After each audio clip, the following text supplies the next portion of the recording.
Akhirnya Ustadz akhir zaman bicara lagi. Begini kaum muslimin,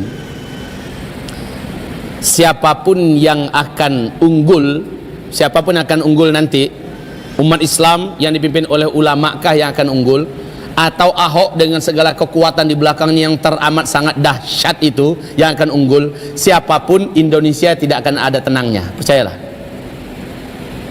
Ahok yang menang, dipastikan Indonesia akan menjadi negara komunis, dan jumlah masyarakat Cina yang akan dimasukkan ke Indonesia tidak terkira-kira. TNI kita akan digulung, ya, Polri kita akan disikat habis. Sekarang iya diajak teman-temanan dulu, tapi disikat habis. Hal ini disadari oleh Panglima TNI kita, ya, disadari dengan benar. Lalu kita masyarakat Indonesia akan dicampakkan ke laut kalau nggak mau jadi jongos mereka. Kita akan jadi budak di negeri kita sendiri.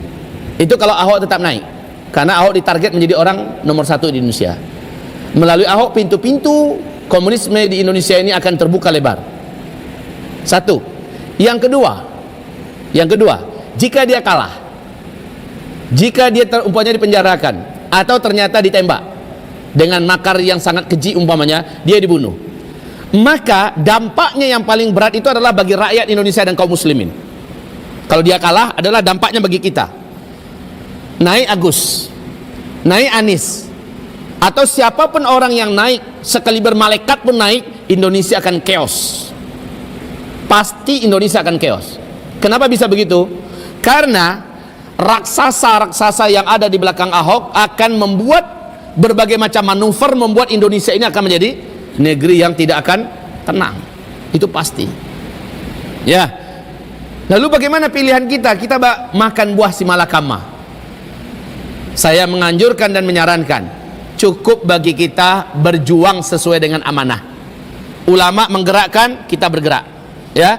Ulama menginstruksikan, kita sami'na wa ata'na.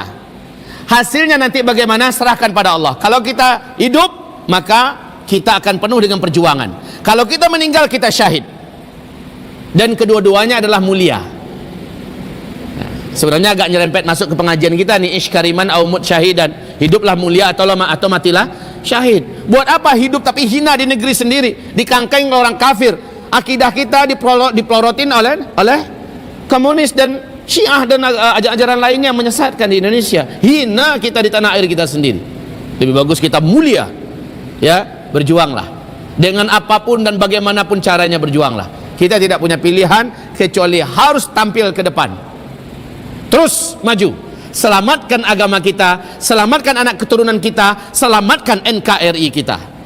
Umat Islam, benar kata Panglima TNI kita, Bapak Gatot, ya, bahwa umat Islam adalah benteng terakhir Republik Indonesia ke depan.